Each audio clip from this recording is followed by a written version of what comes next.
semuanya, selamat datang di podcast Energi Bicara. Tempat kita ngobrol santai tapi penuh wawasan tentang dunia minyak dan gas bumi. Aku Isti dan Aku Ajeng. Di sini kita bakal bahas tentang plan of development. nah benar banget nih Ajeng.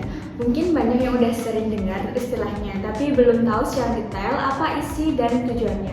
Nah, lewat episode kali ini, kita bakal bahas dari mulai pengertian dasar, isi dokumennya, proses penyusunan, sampai dengan perannya dalam pengelolaan lapangan migas di Indonesia. Oke, Sti, kita mulai dari yang dasar dulu ya. Plan of Development atau POD ini bisa dibilang semacam master plan pengembangan lapangan minyak, gas dan bumi. Jadi, kalau kontraktor menemukan cadangan migas bisa dikembangkan, mereka wajib membuat rencana detailnya. Itulah POD. Betul banget nih Ajeng. POD itu mencakup semua hal penting, mulai dari kondisi reservoir, desain fasilitas produksi, rencana pengembangan sumur, pengeboran sumur, sampai analisis keekonomian. Nah, jadi pemerintah bisa menilai apakah proyek itu layak, aman, dan memberikan manfaat optimal bagi negara. Nah, pedoman ini juga tata kerja yang kita bahas di sini, yaitu Pedoman Tata Kerja Plan of Development atau POD nomor 037/2021, disusun oleh SKK Migas. Tujuannya ini biar penyusunan POD dari kontraktor, evaluasi oleh SKK Migas, dan persetujuan dari Kementerian ESDM punya standar dan alur yang jelas. Nah, dalam pedoman itu juga dijelaskan nih, Ceng, kalau tujuan utama dari POD itu bukan cuma soal izin pengembangan lapangan, tapi juga memastikan pengelolaan migas itu dilakukan secara efisien dan berkelanjutan. Iya, benar banget Isti. Jadi ada beberapa prinsip penting yang harus ditekankan, yaitu antara lain yang pertama efisiensi dan efektivitas produksi, supaya cadangan yang ada bisa digunakan dan dimanfaatkan secara optimal. Yang kedua yaitu kepatuhan terhadap perundang-undangan, termasuk keselamatan dan lingkungan kerja. Yang ketiga yaitu transportasi dan akuntabilitas, itu baik dari sisi teknis maupun ekonomi. Yang terakhir atau yang keempat yaitu penggunaan teknologi yang tepat agar hasil produksi maksimal dan biaya bisa ditekan.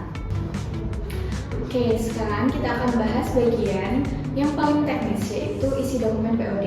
Gimana, Jen? Biasanya struktur POD ini dibagi jadi beberapa bab utama nih. Yang pertama ada data dasar dan evaluasi lapangan. Isinya mencakup data geologi, geofisika, petrofisika, dan hasil uji sumur. Di sini dijelaskan karakteristik reservoir, volume cadangan, serta estimasi laju produksi. Nah, untuk bab yang kedua adalah rencana pengembangan lapangan. Ini itu menjelaskan tentang strategi eksploitasi yang akan digunakan, termasuk jumlah posisi sumber produksi, sumber injeksi, sistem pengangkutan fluida, fasilitas permukaan, dan sistem pemesanan minyak dan gas. Terus yang ketiga ini adalah analisis keekonomian proyek. Di sini kontraktor harus menunjukkan bahwa proyek ini menguntungkan secara ekonomi dengan indikator seperti net present value atau NPV, internal rate of return atau IRR, dan payout time. Dan biasanya juga ada rancangan jadwal pelaksanaan proyek, mulai dari tahap desain, konstruksi, hingga mulai dengan produksi. Semua itu harus dijelaskan secara lengkap dan realistis. Oh iya, ini sih ada satu lagi. Dalam pedoman juga diwajibkan mencantumkan analisis resiko dan mitigasinya, misalnya resiko teknis, lingkungan, atau sosial. Oke, kita sekarang akan bahas tahapan-tahapannya. Nah, biasanya penyusunan POD itu dilakukan setelah Plan After Evaluation atau POFE selesai dan lapangan dinyatakan siap untuk dikembangkan. Jadi langkah pertama, kontraktor menyusun dokumen POD berdasarkan hasil studi geoscience, perencanaan produksi, dan analisis ekonomi. Setelah itu, dokumen itu diserahkan ke SLK Migas untuk dilakukan evaluasi. Nah, SLK Migas itu akan menyetujui semua aspek dari sisi teknis, keekonomian, sampai keputusan terhadap regulasi. Proses evaluasi ini biasanya melibatkan diskusi teknis antara tim, kontraktor, dan SKK Migas. Kadang juga dilakukan presentasi dan klarifikasi data.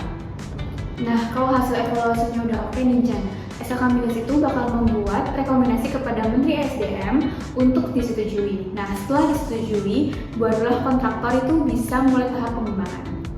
Tapi kalau di kemudian hari ada perubahan signifikan, misalnya tambahan cadangan baru atau perubahan fasilitas, maka kontraktor wajib mengajukan revisi POD. Nah, ini juga diatur dalam pedoman yang sama. Hal lain yang juga ditekankan dalam pedoman ini itu adalah aspek lingkungan dan keselamatan kerja. Jadi setiap proyek harus menyertakan dokumen AMDAL, UKL, dan UPL atau dokumen lingkungan lain yang relevan. Selain itu, ada juga aspek keselamatan dan manajemen resiko operasi, seperti pengendalian tumpahan minyak, pencegahan kebakaran, dan perlindungan terhadap masyarakat sekitar.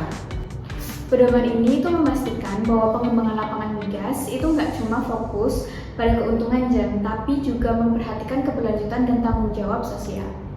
Bahkan dalam beberapa kasus, kontraktor diwajibkan melakukan program community development seperti pelatihan tenaga kerja lokal atau peningkatan infrastruktur di sekitar wilayah operasi.